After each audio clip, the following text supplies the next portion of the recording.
So let's look at a few other refinements we can make. For starters, I think it's pretty lame that we've gone through all this work to sign the user in, and all we say is, welcome, player. You know, we know our user signed in. We should talk to him or her by name. So let's do that. Now what I'm going to do here is go into my intro view controller, and where we say refresh interface based on sign in, instead of saying welcome player, we're going to get that information from the Google Play Game service.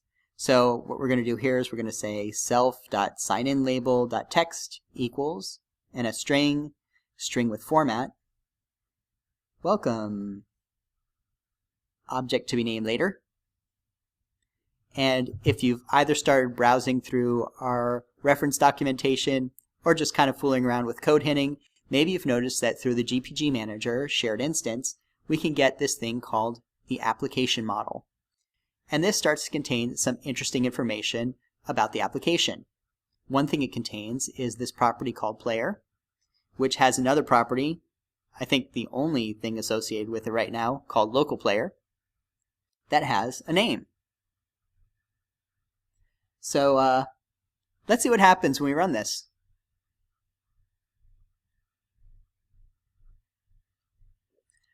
Oh, we get welcome null. That's not right. So what's going on here?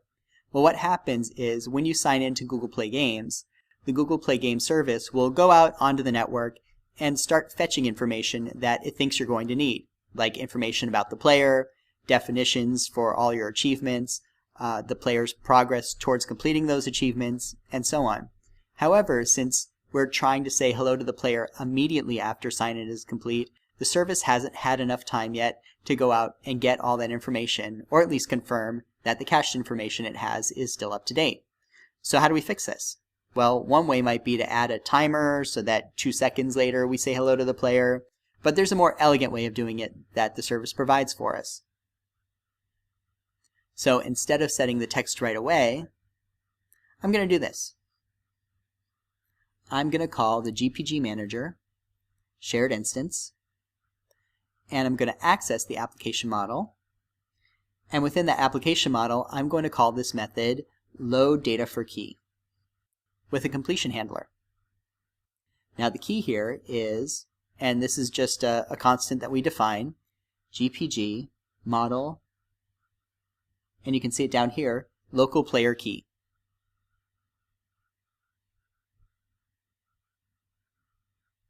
And for our completion handler, let's indent that a bit. Now we can look and say, well, if there was no error, set self.signinlabel.text equals, and a string with format, welcome, object, and then we can call GPG Manager shared instance application model .player .local player .name. Whew. Now this time when we run the application, we get back a personalized message that says welcome with my name. By the way, there's also another method called reloadDataForKey.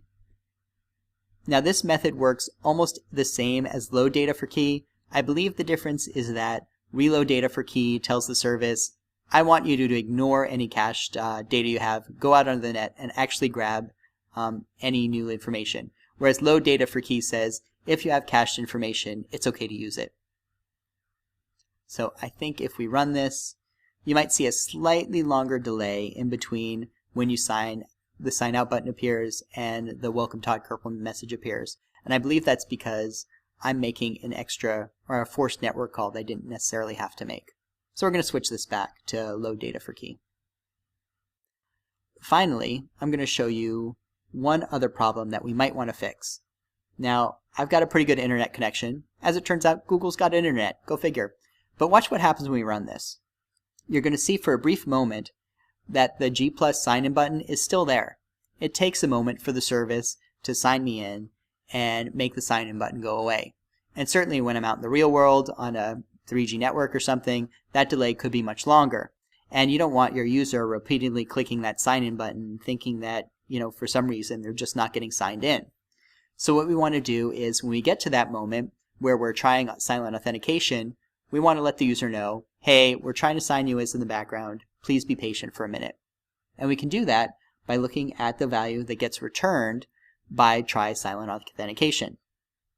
Now this actually returns a Boolean, and this Boolean is yes if the system has determined that it is going to try and silently authenticate the user. It says, looks like there's an old OAuth token here, I'm going to try and sign the user in. So we can take advantage of that.